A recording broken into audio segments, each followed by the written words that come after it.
Bonjour les amis et bienvenue au pays des cigales. Ça c'est un hélicoptère manqué. Voilà, et aujourd'hui je vous propose de découvrir comment faire. Donc je disais aujourd'hui je vous propose de découvrir comment faire un gratin de pommes de terre, un truc hyper simple au four. Simple et rapide. Allez, on va tout de suite en cuisine pour voir comment préparer ça.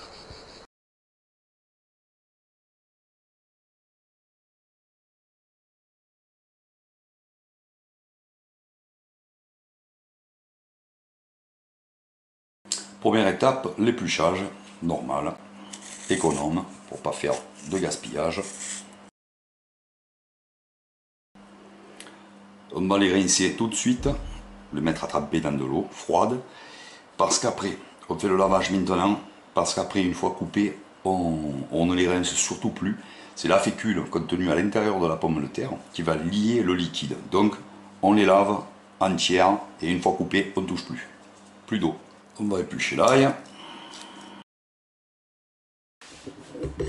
l'écraser.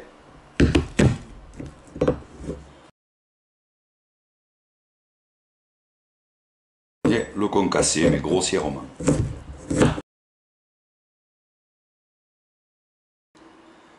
Je retire mes pommes de terre de l'eau. Je vais rincer mon plat.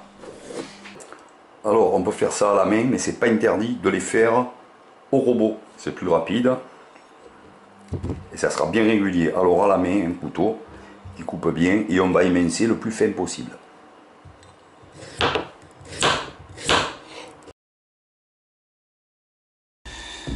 Hop, dans le plat. Un peu d'ail.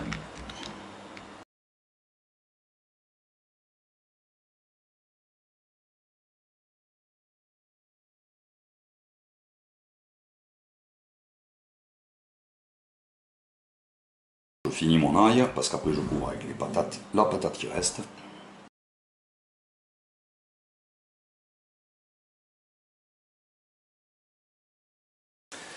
Ensuite, dans une casserole, je verse la crème, le lait, je mets ma feuille de laurier, la muscade, très bon avec tout ce qui est à base de lait.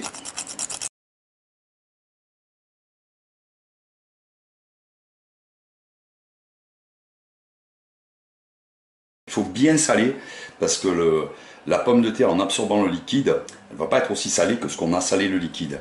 Elle va perdre. Donc il faut sursaler presque le liquide pour que la pomme de terre à l'arrivée soit salée correctement. À l'ébullition, on se retire.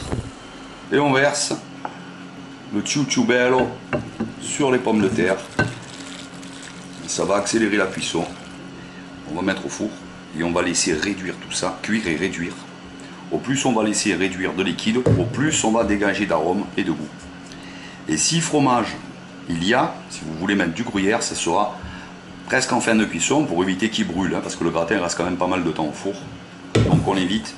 Au départ le fromage, ce sera à la fin. On enfourne à 180.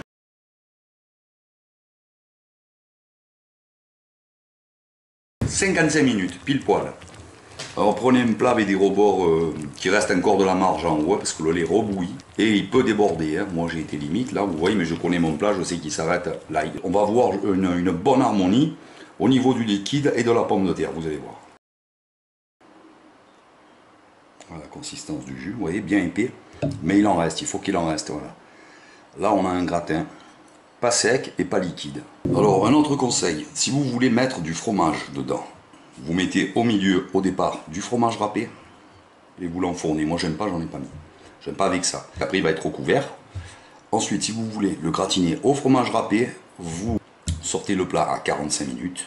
Vous mettez votre fromage râpé dessus et vous renfournez pour 10 minutes et vous aurez un fromage râpé gratiné qui ne sera pas brûlé. Sur ce, je vous dis à très bientôt pour une prochaine vidéo. Ciao les amis, hasta la vista.